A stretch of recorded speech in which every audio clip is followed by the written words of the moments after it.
Samantala, Cagayan Valley Region planong magpadala ng tulong sa mga biktima ng lindol sa Mindanao. Si April Ratcho ng Radyo Pilipinas Tugigaraw sa sentro ng balita. Go signal na lang ng national government ang inihintay ng Cagayan Valley Regional Disaster Risk Reduction and Management Council o CVR-DRIMC para makatulong sa nangyaring lindol sa Mindanao. Bukod sa binuong team, kasado na rin ang mga kagamitan at equipment na dadalhin nila sa rehiyon. Kailangan po muna nating i-seek yung approval ng ating national government, including po yung sa pag-manage po on how to transport this assistance. And hopefully makapag-update po ang Interagency Coordinating Cell sa atin kung ano po yung mga pwede nating maitulong doon sa mga naging biktima po ng lindol. So standby po tayo dito sa Cagayan Valley Region.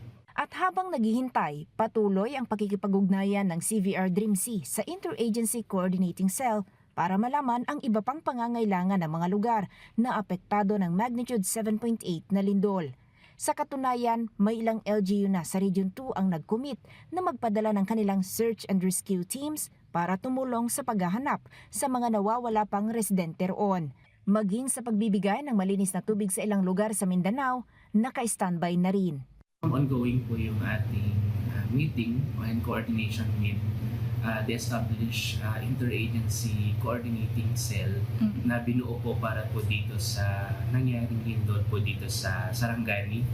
Ang provincial government of Isabela po ay nagbigay ng intention na magpadala po ng tulong. Kabilang po dito ang isang urban search and rescue team, isang water sanitation and hygiene team, which are equipped with 6 portable water purification units.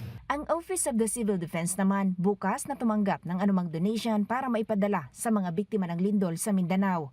Muli namang tiniyak ng administrasyon ni Pangulong Ferdinand Marcos Jr. na hindi nito iiwan ang mga biktima ng lindol hanggat hindi sila nakababangong muli. Mula rito sa Cagayan para sa Integrated State Media, April Salucon Ratcho ng Radyo Pilipinas, Radyo Publiko.